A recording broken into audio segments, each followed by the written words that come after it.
Presenting the classics of Sam P. Chaladurai. Sam P. Chaladurai அவர்களின் போதனை களஞ்சியத்திலிருந்து.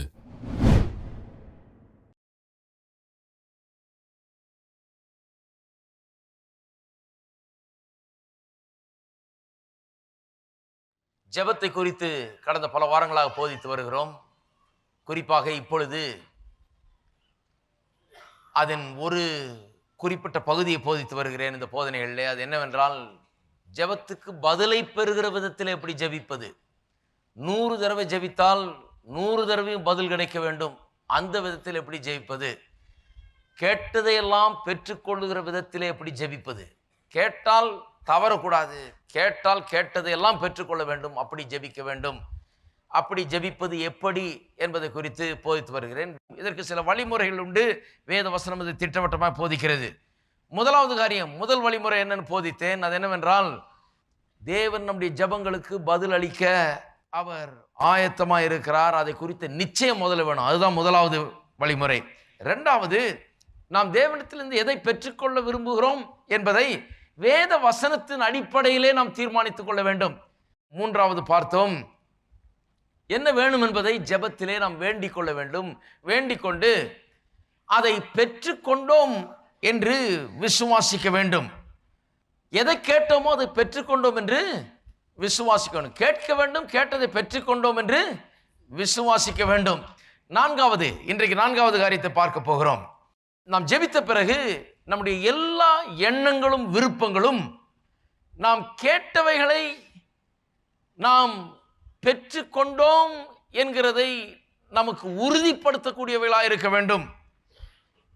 திரும்பவும் சொல்லுகிறேன், நாம் ஜெபித்த பிறகு நம்முடைய எல்லா எண்ணங்களும் விருப்பங்களும் நாம் எதை கேட்டுக்கொண்டோமோ அது நம்முடையது என்கிற எண்ணத்தை அஃபர்ம் பண்ணுகிறதாக, உறுதிப்படுத்துகிறதாக இருக்க வேணும். அதற்கு எதிராக இருக்கக்கூடாது.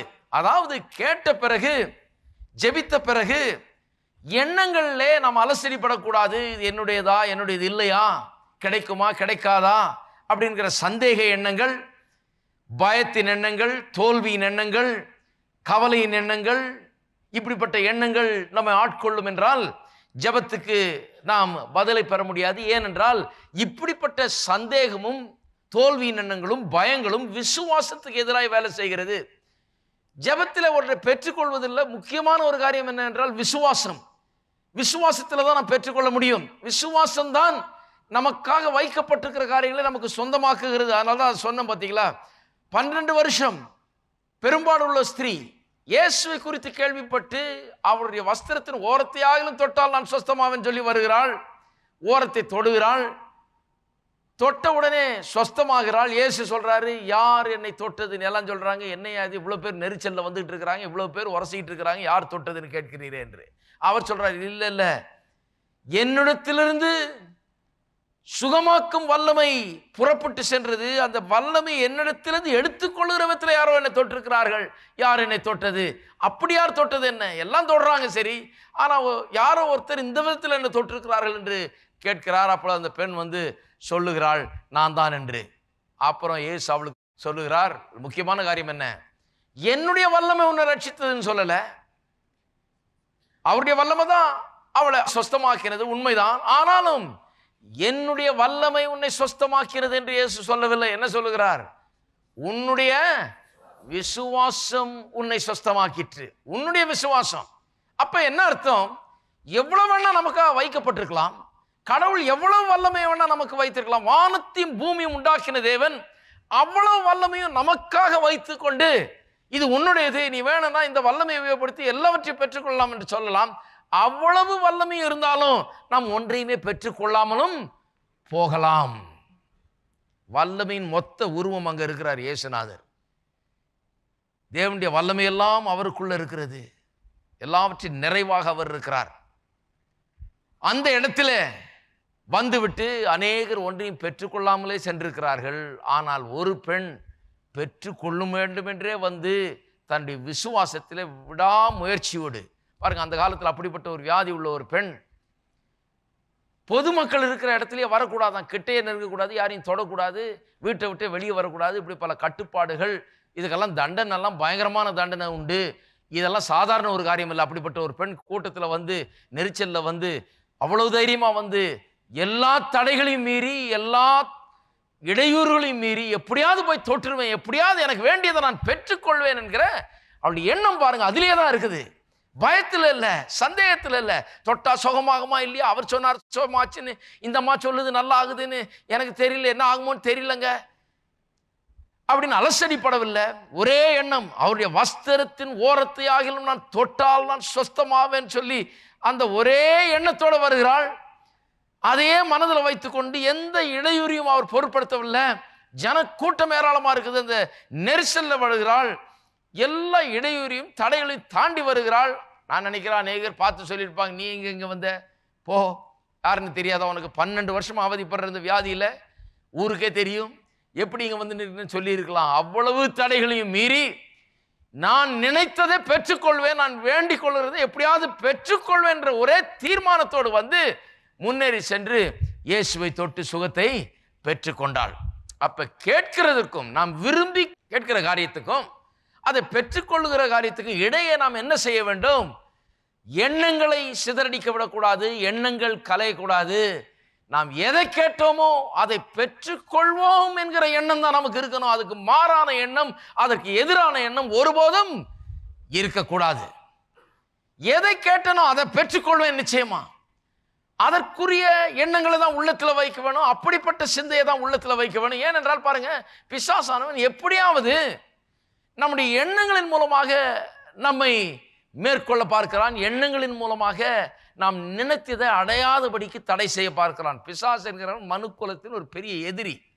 இந்த மனுக்குலத்தின் எதிரியான பிசாசு எப்படியாவது எண்ணத்தை வச்சு பயத்தை உண்டாக்கி, சந்தேகத்தை உண்டாக்கி, கேள்விக்குறிய உண்டாக்கி, எப்படியாவது சஞ்சலப்படுத்தி, எப்படியாவது சந்தேகத்தை உண்டாக்கி, எப்படியாவது பாரப்படுத்தி, கவலைப்படுத்தி, விசுவாசம் வேலை செய்யாம என்னென்ன படுத்தணுமோ அவ்வளத்தையும் படுத்தி நாம் நினைத்ததை அடைய முடியாமல் செய்து விட வேண்டும் என்று தான் அவன் முயற்சித்துக் கொண்டிருக்கிறான்.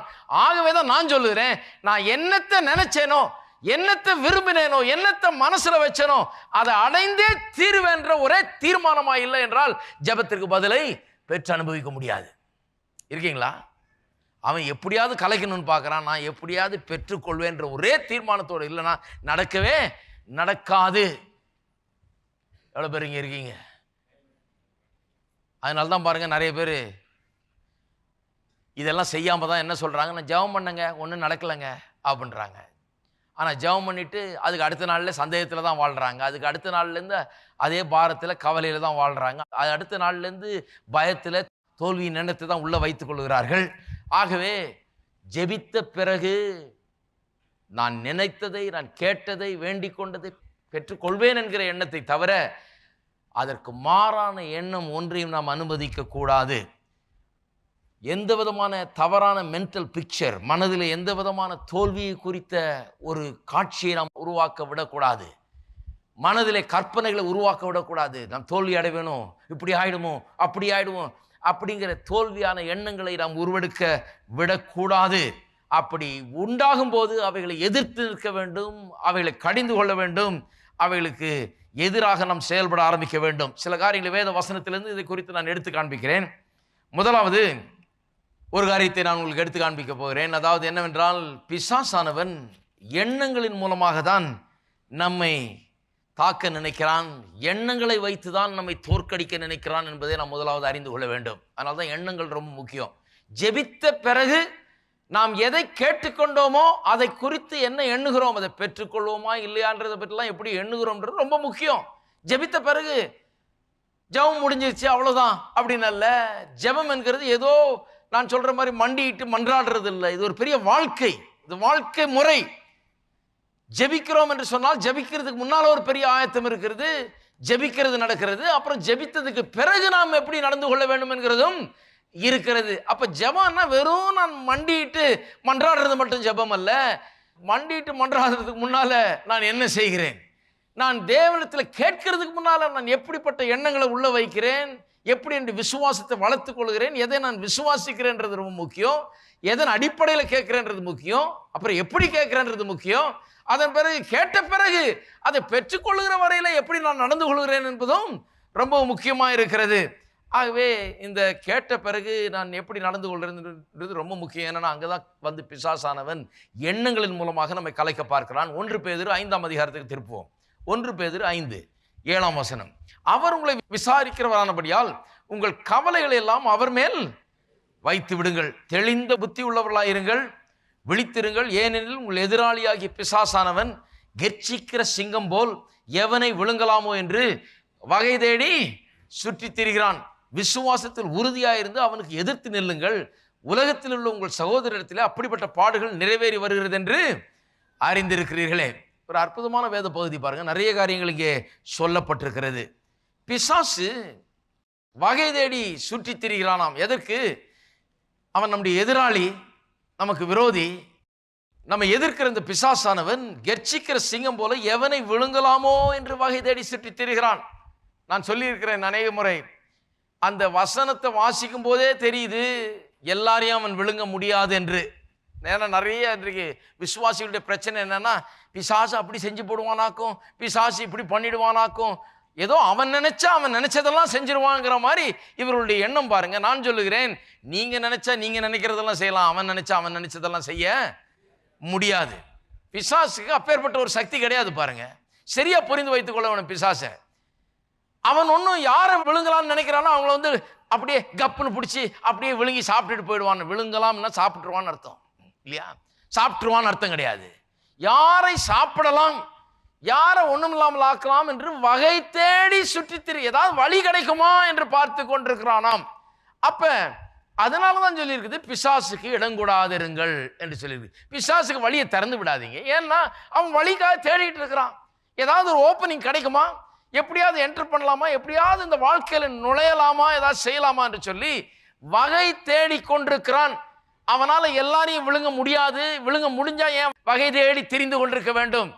வகை தேடி திரிகிறான்னு சொன்னாலே எல்லாரையும் விழுங்க முடியாது. ஆகவே விழுங்குறதுக்கு கேண்டிடேட் யாருன்னு பார்த்துக்கிட்டு இருக்கிறான். யார் மாட்டுவாங்க, யார் இரையாவார்கள், யார் சிக்குவார்கள் என்று பார்த்து கொண்டிருக்கிறான். எப்படிப்பட்ட ஆட்கள் சிக்குகிறார்கள், அதுல இங்கே டீட்டெயில் நிறைய இருக்கு பாருங்க. அதனால்தான் 7ஆம் வசனம் சொல்லியிருக்குது, அவர் உங்களை விசாரிக்கிறவரானபடியால் உங்கள் கவலைகளை எல்லாம் அவர் மேல் வைத்து விடுங்கள், தெளிந்த புத்தி உள்ளவர்களாயிருங்கள், விழித்திருங்கள். பாருங்க.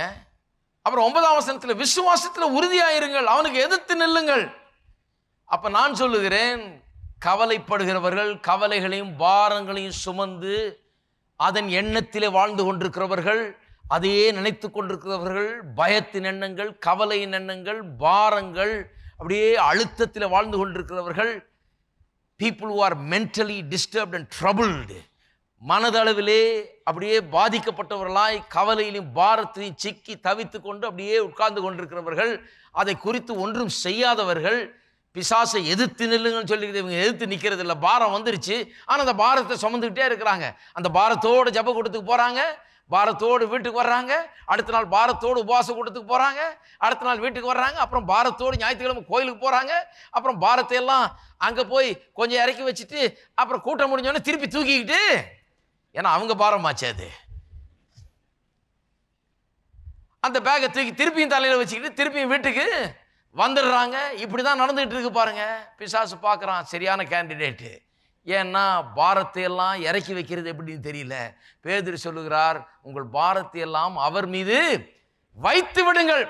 வைத்து விடுங்கள்னு சொன்னா எடுக்கக்கூடாது, திருப்பி வைத்துருங்கன்னா வச்சிடணும், திரும்ப எடுக்கக்கூடாது. அதை ஒரு மூட்டையை இறக்கி வைங்கன்னா டக்குன்னு நமக்கு தெரியுது, டப்புன்னு இறக்கி வச்சிருவோம். ஒரு மூட்டையை சுமந்துட்டு இருக்கிறோன்னு வைங்க, இறக்கி வைங்கன்னா நமக்கு உடனே புரிஞ்சிருது.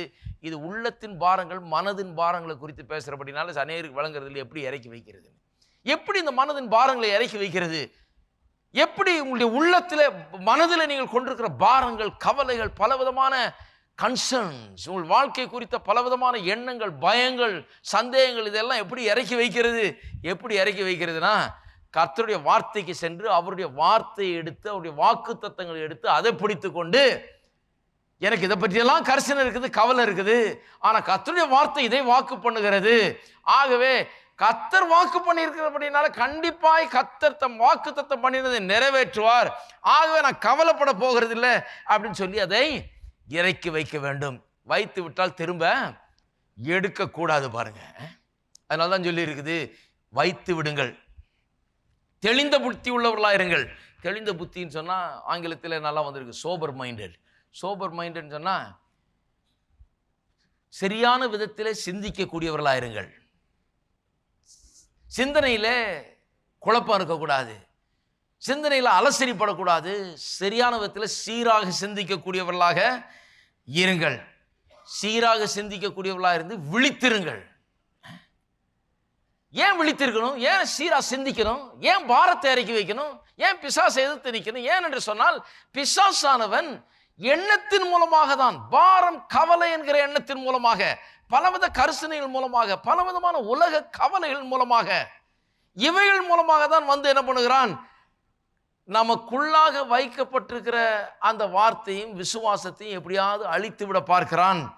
நமக்கு ஜபத்துக்கு பதில் உண்டாகாதபடிக்கு எப்படியாவது அதை தடை பண்ணி போட பார்க்குறான். அதனால தான் சொல்லி இருக்குது, இந்த மாதிரி லாங்குவேஜ் யூஸ் பண்ணப்பட்டிருக்கிறது. கவலையெல்லாம் அவர் மீது வைத்து விடுங்கள், தெளிந்த புத்தி உள்ளவர்களாக இருங்கள், விழித்திருங்கள்.